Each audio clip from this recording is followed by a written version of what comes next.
If you don't subscribe to me, I'll come over and do it for you.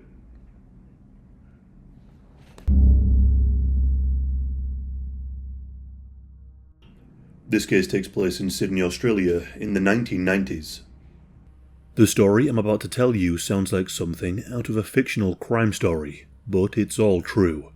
It's a story known around Australia as the mystery of the Rackman. On the 11th of August 1994, a local fisherman named Mark Peterson and his crew were out on their boat on the waters of the Hawkesbury River. This river is located just north of Sydney. The day, at least at the start, was normal. Around midday, the crew began pulling in the net, but they realised that the load appeared to be unusually heavy. The crew looked at each other, puzzled and intrigued as to what they managed to catch. Perhaps it would be a big payday. But this wasn't the case. The fishing net was not full of fish. It was something much heavier, and something that would haunt the crew for many years. As they hauled the catch on deck, they saw a large and rusted steel frame tangled in the net. This metal frame was about the size of a human being, and eerily shaped like a cross. The fishermen noticed black plastic garbage bags wrapped around parts of the makeshift cross. Of course, this would be enough to arouse suspicion. The crew inspected the cross further, and that's when they noticed what appeared to be human bone protruding from the torn plastic. They had pulled up a human body, or at least what was left of it, and it was tied to that steel frame, resembling a crucifix. As you can imagine, the shock and dread that fell over the boat consumed the crew along with Mark Peterson. This is quite possibly the most haunting thing one could expect to pull from a body of water. Upon realizing the gravity of the situation, Mark Peterson went over to his radio and began radioing in for some assistance from the authorities in the area. He explained that he and his men had pulled up a human body from the river. Officers were quickly dispatched to the location. The Broken Bay Water Police examined the scene and confirmed the worst. Right away, they could tell that what they had found were human remains. They escorted the fishing boat along with the metal crucifix to a safer location, where the authorities carefully examined the finding. The plastic bags were removed, and inside they found the human corpse. The body was badly decomposed after a prolonged amount of time under the water. The way the body was secured to the metal rack was clearly deliberate, almost like some underwater crucifixion. And with this, a murder investigation began. Detectives began the task of trying to identify the victim and to figure out exactly what had happened. The unknown victim quickly earned the nickname Rackman in the media, due to the bizarre steel rack that he was strapped to. So, who was this man? How did he end up bound to a metal cross and sunk in a river? How long was he there for? Who did this? These questions would haunt investigators for years. First, the forensic team gathered as many clues as possible from the body and the makeshift crucifix. Due to being under the water for a period of time, there was limited information, but they were able to determine that the victim was a male, that he had likely been in the water for months, perhaps close to a year. The metal frame was custom built for this purpose, and matched the size of the man's body almost perfectly.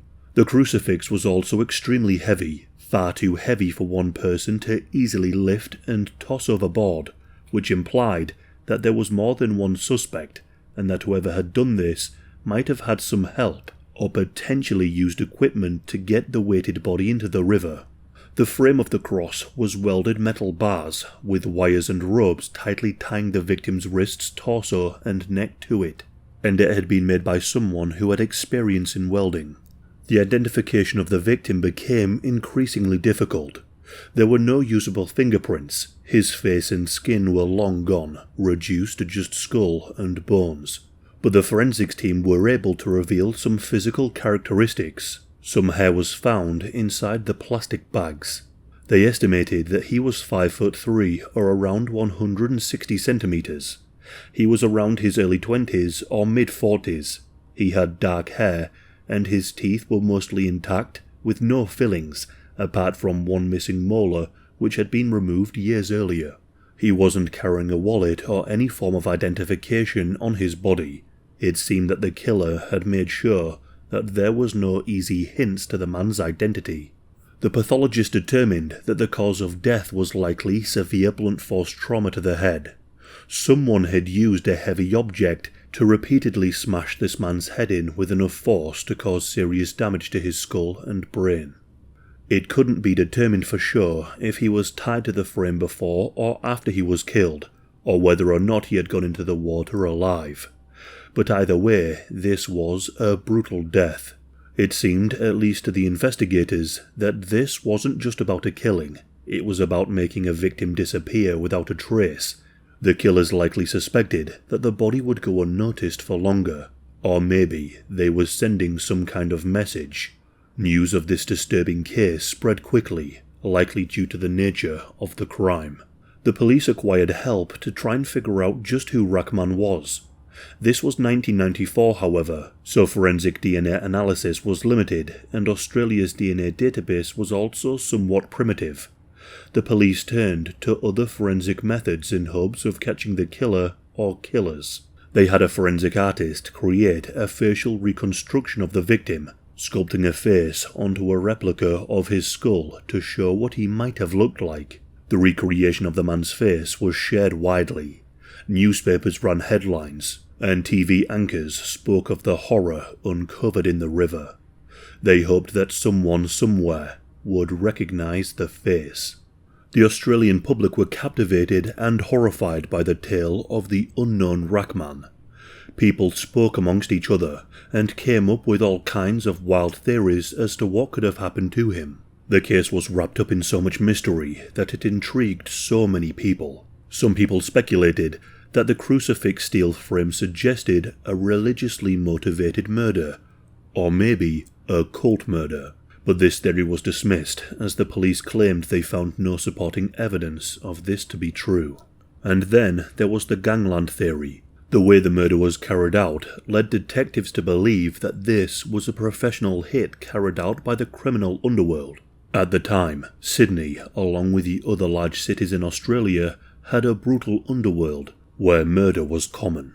Some believed that the Rackman was involved in some kind of informant role, and maybe he was caught, or maybe he was someone who upset a powerful mob boss, and that this was a warning. Tips and leads flooded in as people tried their best to solve the case. The case then gained even more attention, as the New South Wales government even posted a $100,000 reward for any information that would lead to the capture of the victim's killer. Over the years that followed, a few names emerged as potential matches. One early lead was a man named Joe Biviano, a convicted drug dealer who had disappeared from the Sydney area in 1993. Joe fit the description. He was around the same height and age, and he had criminal ties. However, DNA from his family didn't match the remains, so he was ruled out. Another possible identity was Peter Mitris. Peter was a Greek-Australian businessman who disappeared. It was rumoured at the time that he had been murdered by a criminal organisation and was dumped at sea. However, when the police looked into this, they found that Peter was much taller than the unknown victim, and his dental records didn't match up, so again he was ruled out. Then the police turned their attention to Christopher Flannery, otherwise known as Mr. Rent-A-Kill. As the name goes, he was a notorious hitman who seemingly disappeared without a trace in 1985. Some Aussies who were around at the time may have even heard of him. At one point, he was a potential match for the Rackman. Christopher was an infamous criminal in the Sydney underworld and was responsible for many disappearances, meaning there were many people who would have wanted revenge against him, but he was eventually ruled out too. There were other potential people who the police believed Rackman could be. These leads were investigated, but one by one, these possibilities were ruled out. Over time, the case that once gripped the country fell into obscurity. People forgot and just moved on with their lives. He became just another unsolved case, like many, many other victims. By the early 2000s, the case had gone completely cold, or at least, so it seemed. For nearly 24 years, the Rackman remained unidentified. The remains of the mysterious man sat in a police evidence storage unit, without a real name, referred to as the eerie nickname he was given by the media who covered the story, meaning that tragically, his killers evaded justice. But then, finally, in 2018, revolutionary technology was created. Advances in DNA profiling and forensics gave the police the opportunity they had long waited for. They once again looked at the remains of Rackman, which had been preserved for all this time. More DNA tests were conducted, and in August of 2018, there was an announcement. The New South Wales Police had a major breakthrough. At last, they had identified the Rackman. The victim's name was Max Tanchevsky. Max was 37 years old at the time of his death, and he had once lived in the suburb of Newtown in Sydney. Max had actually been on the police's list of possible matches back in the 90s, but earlier DNA tests were inconclusive, and for the most part he was ruled out. But now there was no doubt. Rackman was Max. By all accounts, or as far as the police can tell, Max wasn't a criminal or some kind of gangster. He was just an ordinary guy. However, there was one thing. He did have a huge issue with gambling. Friends and family who knew Max said that he was a man who loved to gamble, to the point that his love for gambling was becoming a problem. He would carry large amounts of cash with him and sometimes disappear for days on end. During these disappearances, he would go off on gambling sprees. He would usually eventually come back home to Sydney. He was known to do this somewhat frequently, and when he would disappear, his friends and family would worry, but not too much. But it was in January of 1993 that Max went on a gambling trip and went missing for good. He was reported missing, but of course nothing ever came of it. When he went missing, he had withdrawn around 1,800 Aussie dollars in cash, which is around 4,000 in today's money, and said goodbye to his girlfriend in Newtown on the 11th of January. It is believed that he was to head north to the Gold Coast, which was his usual gambling location.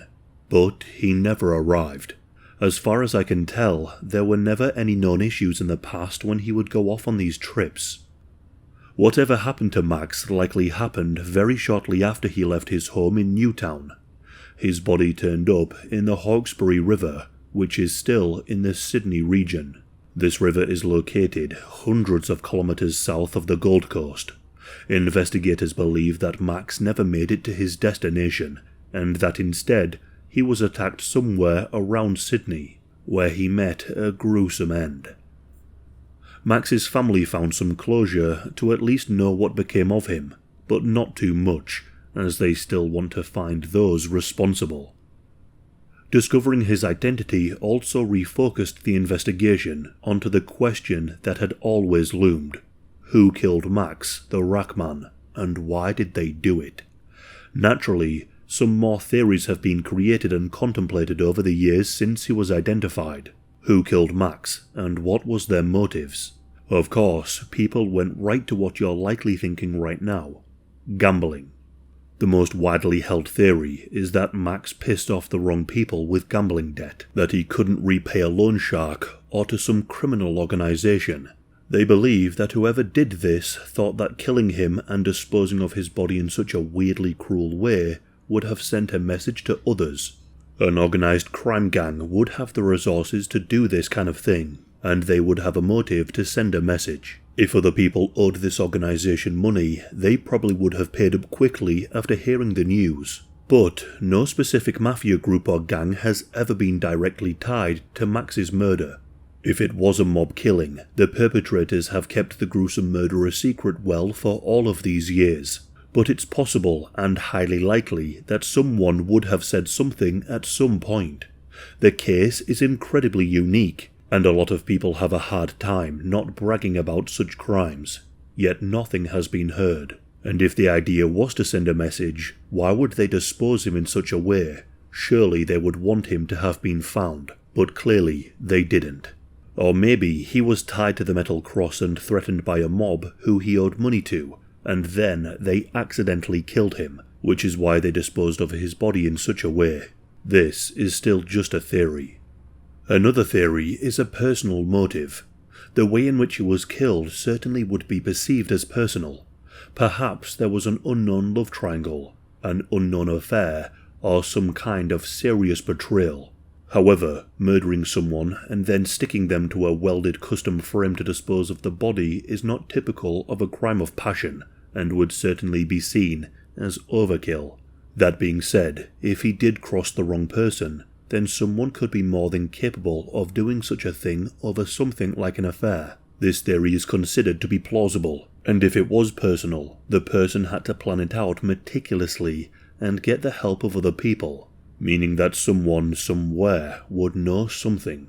As of right now, investigators haven't publicly identified any friend or associate of Max who stood out as having a strong motive, but the police are keeping this open as a line of inquiry. It's possible that Max led a double life, but as of yet, nothing is known. Another theory is that Max might have just come across a twisted serial killer who wanted to kill someone at random in a strange and disturbing way. Someone who had nothing to do with his gambling or personal life, but just wanted to kill someone at random, and that Max just happened to be in the wrong place at the wrong time. These things do indeed happen from time to time. However, this theory is not the leading one, as no similar cases have ever been connected, and typically, serial killers have a unique method of killing, like how Jeffrey Dahmer's killings had a similar style and followed a similar pattern. If this was indeed the work of a serial killer, then surely the police would have come across a similar style of murder. But then again, if it wasn't for that fishing net, the Rackman may never have been found, so it's possible that this potential serial killer is extremely good at hiding their crimes, and maybe there are more missing people tied to metal at the bottom of Aussie rivers. And of course, a popular theory that still lingers is the cult theory. Some people pointed to cults operating in Australia at the time, like the Family or the Order of St. Charbel. However, it's said that there is no real evidence to support this, and this just remains a fringe theory that the police are not taking too seriously. The case of the Rackman has faced some serious criticism, and led to speculation that the police didn't solve the murder intentionally, and that they helped to cover it up.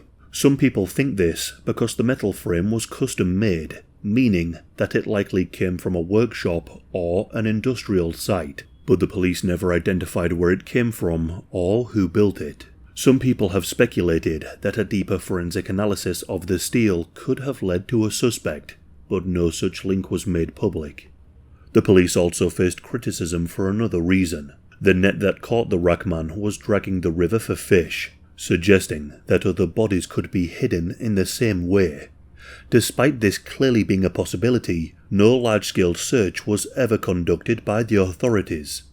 Max also had plenty of friends and family, but not a single person had answers on his last movements, leading to speculation that witnesses may have been intimidated into silence. And finally, his remains were unidentified until 2018, yet there was DNA technology in the early 2000s that could have identified him. This is despite the authorities having his name in their missing persons database, and with Max also being a person of interest as to the identity of Rackman. Yet allegedly, this was never carried out properly, and if it was, it could have been solved much sooner. This also fueled speculation that the police covered it up. The mysterious case of the Rackman is just beyond strange, and it remains as one of Australia's biggest mysteries, although now it seems to have been somewhat forgotten. I myself was rather surprised that I had never come across it before, and I do research a lot of Australian cases. The Rackman now has a face, but there are no suspects, no motives, no witnesses, nothing. Who went through all of this trouble to kill him in this way, and what were they trying to achieve? It is a case that will likely make no real sense until the killer or killers are found. But sadly, the case of the Rackman will likely remain a mystery forever.